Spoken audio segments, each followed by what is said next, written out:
ঢাকা শহর তখন ছিল ফাঁকা এবং এত দালান কোঠা ছিল না, এবং তখন ছিল অনেক সুন্দর একটা পরিবেশ।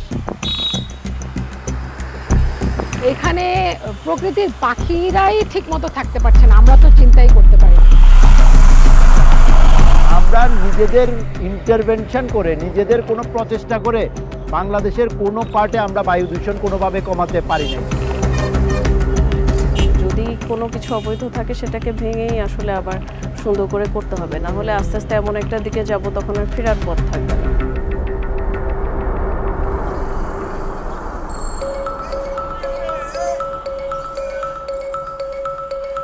আমার নাম আব্দুল সালাম, আমি থাকি বউবাজার ট্যানারি মোড়। ওখান থেকে আমি 40 বছর থেকে রিক্সা চালাই।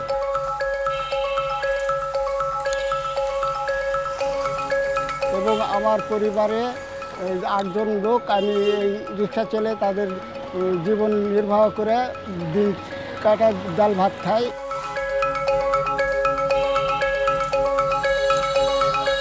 বছর আগে এত গাড়ি ঘোড়া ছিল না এবং খুব ফাঁকাভাবে মানুষ শ্বাস প্রশ্বাস নিতে পারত।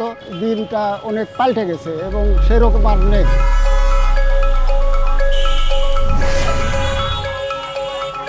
এখন রিক্সা চালা আরাম পাওয়া যায় না, রাস্তাঘাটে গাড়ির ধোঁয়া বাড়ছে এবং বড় বড় বিল্ডিংয়ে থেকে ধুলা বালি রাস্তাঘাটে সরে গেছে এবং বাতাসে সেগুলা আমাদের নাকে কানে মুখে যায় এবং সেগুলা ধুলাতে আমাদের শ্বাসকষ্ট বৃদ্ধি পায়।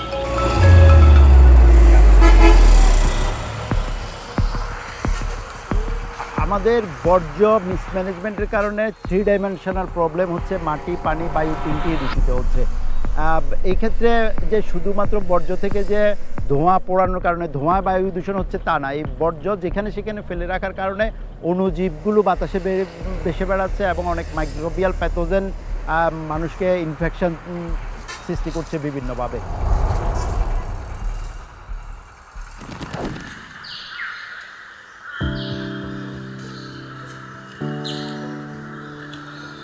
আমি আলবিনা শাহনাজ, আমি যোগা ট্রেনার হিসেবে আছি instructor Joysan yoga and wellness centre.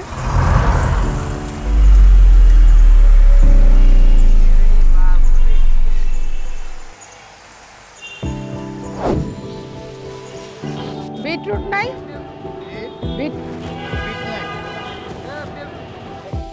আমার বেড়ে ওঠাটা ছিল পুরান ঢাকায়, সেই 45 বছর আগের কথা বলছি। তখন পুরান ঢাকাটা এখনের মতো আর ছিল না, মানে আগের মতো ছিল। আগে ছিল অন্যরকম, যেমন আমরা খেলাধুলা করতে পেরেছি, মাঠ ছিল, আমাদের বাসার সামনে একটা অনেক বড় উঠান ছিল, গাছ ছিল চারিদিকে, সুপারি গাছ ছিল, নারিকেল গাছ ছিল, তো অন্যরকম একটা পরিবেশ ছিল। এখন আর কিন্তু সেই জিনিসটা আমরা পাচ্ছি না।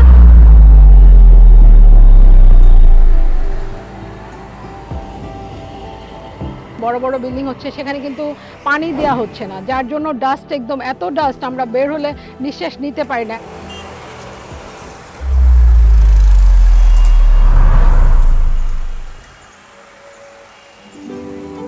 আমি স্থপতি সাইকা ইকবাল মেঘনা, আমি আর্কিটেকচার প্র্যাকটিস করছি। আমার ফার্মের নাম স্টুডিও মরফোজেনেসিস লিমিটেড।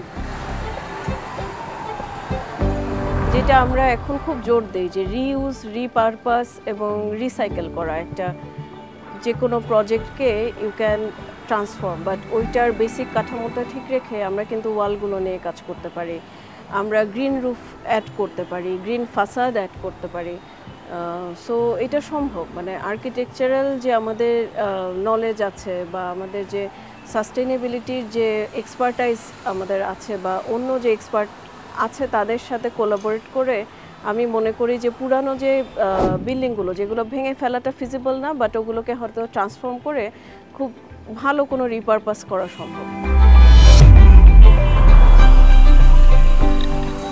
আমি অধ্যাপক ডক্টর আহমেদ কামরুজ্জামান মজুমদার, আমি স্ট্যামফোর্ড বিশ্ববিদ্যালয়ে পরিবেশ বিজ্ঞান বিভাগে অধ্যাপনা করি। আমরা দ্রুততম সময়ে নির্মাণ বিধি মেনে নির্মাণ কাজগুলো করতে হবে। যে স্ট্রাকচারগুলো হচ্ছে সেগুলোর জন্য অনেক র মেটেরিয়াল খোলাভাবে না এনে বরং স্টেক ইয়ার্ড ব্যবহার করা, শহর থেকে দূরে কোথাও এই ব্রিকফিল্ডটা এইভাবে থাকবে না, এইভাবে হতে পারে না। 50 সালে এই ধরনের ওপেন ফায়ার ব্রিক তৈরি বা ওপেন বার্নিং এর পরিবর্তে আমরা হাই টেকনোলজি ব্যবহার করে ইন্ডাস্ট্রিয়াল ফর্মে ব্রিকগুলো হবে এবং মোস্টলি সেগুলো ব্লকি অথবা স্যান্ড ব্রিক হবে বা হলো ব্রিক হবে।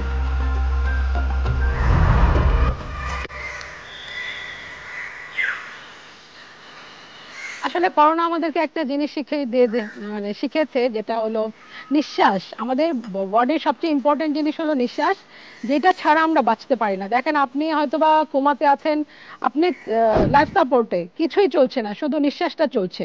তো আমরা যদি সেই দিকে ফোকাস করি, নিঃশ্বাসটা কি, এটা ছিল একটা অক্সিজেন। তো এই অক্সিজেনটাকে আমরা ভুলে যাচ্ছি যে অক্সিজেন আমার নিতে হবে, কার্বন ডাইঅক্সাইডটা আমাকে ছাড়তে হবে। যে আমি যে ছাড়বো সেটা কোথায় যাবে? সেটা তো গাছ নিবে। এখন কিন্তু খুব অনেক রকম পদ্ধতিতে ফরেস্ট করে ফেলছে এখন, হ্যাঁ, কৃত্রিম বন। তো ওয়াই নট, আমরা কেন একটা মানে সহাবস্থানটা চিন্তা করতে পারছি না? আমার ঢাকায় কেন একই সাথে কিছু কিছু জায়গা আমার বড় বড় পার্ক, ফরেস্ট এরকম হয়ে যাবে না? অল্প পরিসরে ম্যাটেরিয়াল পরিচালিত হওয়ার সাথে সাথে আমরা লক্ষ্য করছি যে মোটামুটিভাবে 7-8% বায়ু দূষণ ওই ম্যাটেরিয়াল যে এলাকায় চলছে সেখানে কমে এসেছে। ঢাকার রাস্তাগুলো খুব একটা ন্যারো না। সমস্যা হচ্ছে এইটাকে আমরা সঠিক ব্যবস্থাপনার মাধ্যমে এই রাস্তাগুলোকে যান চলাচলের উপযোগী রাখতে পারি না এবং এটাকে ম্যানেজমেন্টের আওতায় আমরা রাখতে পারি না, ট্রাফিক সিস্টেমটা ভালো রাখতে পারি না, যে কারণে এইটুকু রাস্তায় যে পরিমাণ যানবাহন চলাচল সুন্দরভাবে করতে পারতো সেটিও করতে পারছে না।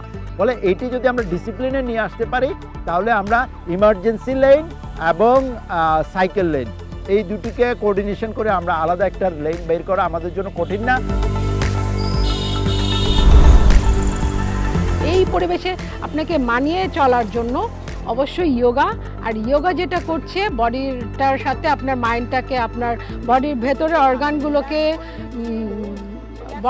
অর্গানগুলোকে ভালো রাখছে। চলে যাব, দুটো হাত ক্লোজ, ইনহেল করে দুটো হাতকে উপরে। অ্যাজমার প্রবলেম হয়ে যাচ্ছে, হ্যাঁ, তারপর মাইগ্রেন হচ্ছে, সাইনাস হচ্ছে। তো যোগার মেন ফোকাসটাই হলো ব্রিদ ইন ব্রিদ আউট। নিঃশ্বাস নাও, প্রাণ ভরে নিঃশ্বাস নাও, প্রাণ ভরে নিঃশ্বাসটাকে ছাড়ো।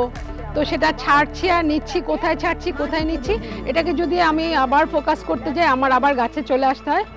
ওকে, রেস্ট।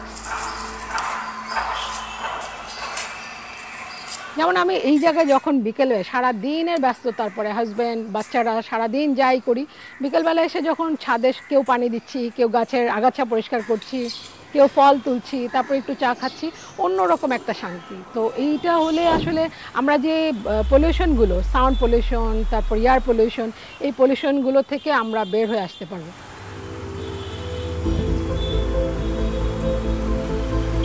25 বছর পরে আমি ঢাকা শহরকে সবুজ দেখতে চাই এবং গাছপালা যান থাকে এবং বড় বড় গাছ, ছোট গাছ সব মিলে যান থাকে এবং শ্বাস প্রশ্বাস নিতে পারি এবং তার সেই গাছপালা থেকে আমরা যেন আরও অনেক শরীরের পাই, অক্সিজেন পাই। একটা খুব মজার প্রজেক্ট দিয়েছিলাম স্টুডেন্টদের, সেটা হচ্ছে যে ওরা ল্যান্ডস্কেপ করবে, বাট ও নিজেকে মানুষ ছাড়া যে কোনো কিছু ভাববে। এবং প্রজেক্টগুলোও খুব মজার এসেছিল, কারণ ও ভাবছিল যে কেউ একজন ডিজাইন করেছে যে এত বড় বড় গাছ লাগবে, কারণ বানরগুলো এক জায়গা থেকে আরেক জায়গায় না হলে যেতে পারে না। 2050 সালের এই শহরটাকে আমি দেখতে চাই সবুজে ঘেরা, পুরো মানে শহরটাই থাকবে সবুজায়ন, ছোট্ট একটা জায়গাও একটা গাছ থাকবে। বর্তমানে তো আমার ঢাকার বাসীরা জানালাই খুলতে পারে না দূষণের জন্য, বায়ু দূষণের জন্য। সো 2050 সালে কারো জানালাই বন্ধ থাকবে না, কারণ প্রত্যেকটা জানালা দিয়ে নির্মল বাতাস আসবে।